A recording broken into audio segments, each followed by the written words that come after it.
I'll tell you what, those 7 years are a blur because it was tough. But whenever she first came down with cancer, I remember it was just devastating for us mentally, emotionally. But she was a fighter.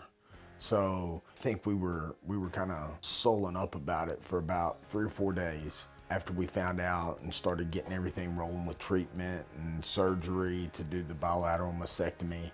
And she turned to me, she said, I got this, I'm gonna kick its butt. So her mindset from the get-go was, I'm gonna win. Even though he said most people don't live longer than 2.5 years. And I was like, hey, babe, I'm on board with you. You know, let's do this. So we had 2 small kids, Avery and Megan at that time, and that was her fight. You know, she was fighting. She wanted to see him graduate. She wanted to see him get married. So she did everything she could. She had the surgery. She had the mastectomy, and with the treatment, and boom, it was gone. They couldn't detect anything.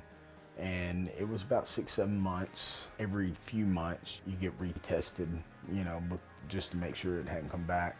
And it came back, and we were like, oh, but this time we were like, okay, we're gonna do it again. We did, you know, she said, I've done it once, I'm gonna kick its butt again.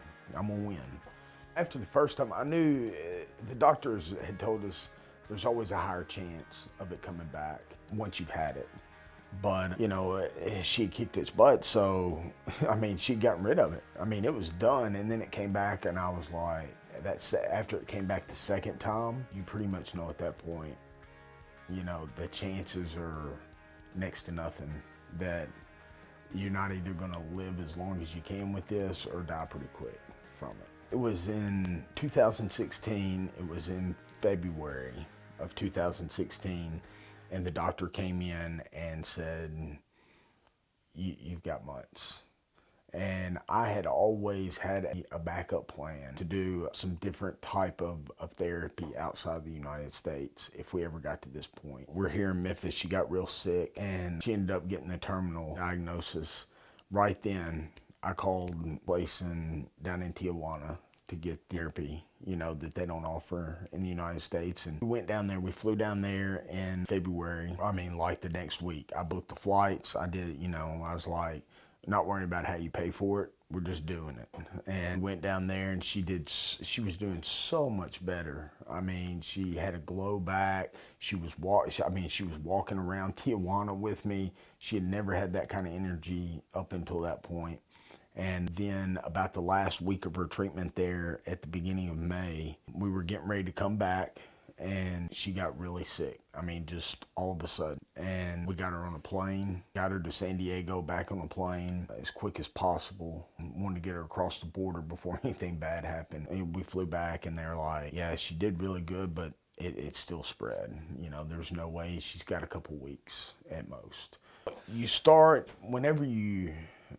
we had time to know that, you know, this is possibly what's going to happen. As an individual, you start prepping yourself, you know, to what's life going to be like, what are some things that are going to have to change in my life, you know, to raise 2 kids, you know, as a single parent. You know, a lot of people can attest to that. A lot of people become single parents through different reasons.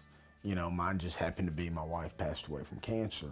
But you just, when you love your kids, you figure out a way to be the parent that you need to be for them. We talk about their mom all the time. We did move, I guess it was about almost a year after she passed away, we moved out of the house and out of the town that we lived in West Memphis and moved over here to Collierville, Tennessee, just for a fresh start.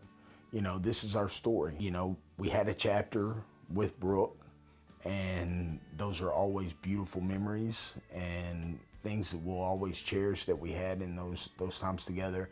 But, you know, life is full of chapters that keep passing.